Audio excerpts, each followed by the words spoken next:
உலகத்திலேயே மிகச் சிறிய சேட்டலைட்டை தயாரித்துள்ளார் கரூர் மாவட்டத்தை சேர்ந்த இளம் விஞ்ஞானி முகமது ரிஃபாத். ஜூன் மாதம் இவரது கண்டுபிடிப்பு அமெரிக்காவிலிருந்து நாசா மூலம் விண்வெளிக்கு செலுத்தப்பட உள்ளது. இந்தியாவிற்கு பெருமை சேர்த்துள்ள ரிஃபாத்தின் கண்டுபிடிப்பு குறித்து இந்த தொகுப்பில் பார்க்கலாம்.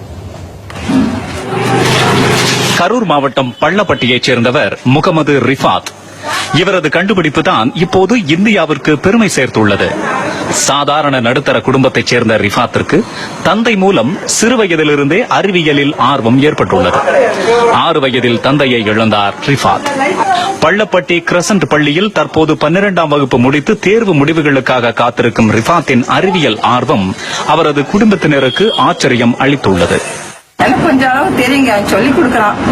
இதுமா இப்படி வேலை போகும், அமெரிக்கால இருந்து விடுறோம், நாசால இருந்து விடுறோம். ஏன்னா முதல்ல எதுவுமே தெரியாதுங்க, ராக்கெட்டை பத்திலாம் எனக்குலாம் எதுவுமே தெரியாது. ஆனா என் மாயன் எல்லாம் எல்லாத்துக்குமே சொல்லிக் கொடுவான். கிளாஸ் எடுத்த மாதிரி உட்கார வச்சு எல்லாத்துக்குமே சொல்லுவான் நல்லா. அமெரிக்காவின் நாசா அமைப்பு நடத்திய அறிவியல் போட்டியில் ரிஃபாத் தலைமையிலான மாணவர் குழுவின் நானோ சேட்டலைட் தேர்ந்தெடுக்கப்பட்டுள்ளது. தான் தயாரித்த செயற்கைக்கோளுக்கு கலாம் சாட் என பெயரிட்டுள்ளார் ரிஃபாத்.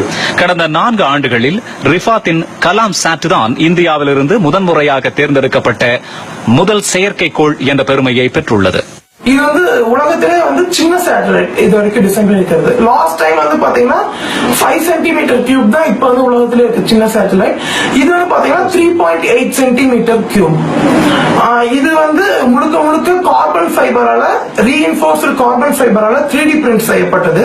ஃபர்ஸ்ட் டைம் இந்த வேர்ல்டு 3D பிரிண்டிங் பண்ணி ஒரு சேட்டலைட் டிசைன் பண்ணிருக்கோம். இதோட மொத்த எடை 64 கிராம் தான் இருக்கணும். கலாம் சாட் என்ற இந்த செயற்கைக்கோள் விண்வெளியில் நிலவும் கதிர்வீச்சு, அங்கிருக்கும் சூழல், அவற்றால் செயற்கைக்கோள்கள் அடையும் மாற்றத்தை ஆய்வு செய்யும். இது வெற்றி பெற்றால் ஆய்வுகளுக்கான செயற்கைக்கோள்களை சில லட்சம் ரூபாயில் தயாரிக்க முடியும்.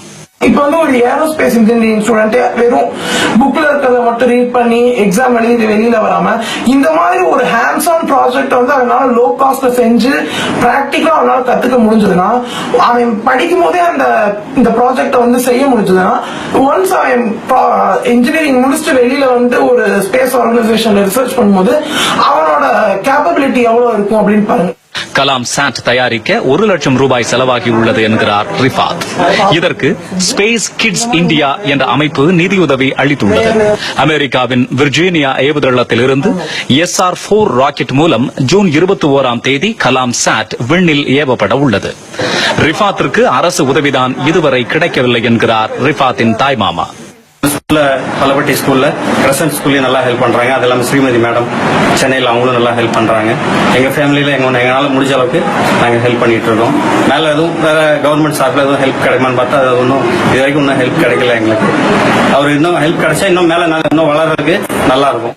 ரிஃபாத்தின் கலாம் சாட் நாசா மூலம் விண்ணில் ஏவப்படுவது தமிழகத்திற்கு மட்டுமல்ல, இந்தியாவிற்கே பெருமை அளிக்கும் செயல். ரிஃபாத்தை போன்ற மாணவர்களை ஊக்குவிப்பது அரசின் கடமை அல்லவா? பள்ளப்பட்டியில் சாதாரண குடும்பத்தில் பிறந்த ரிஃபாத் இன்று நாசா அளவில் புகழ் பெற உள்ளார். இவருக்கு இந்திய அரசாங்கம் ஏதோ உதவ வேண்டும் என்பதே இவர்கள் குடும்பத்தின் எதிர்பார்ப்பாக உள்ளது.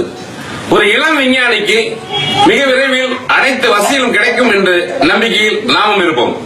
அன்பழகன், நியூஸ் 18 தமிழ்நாடு.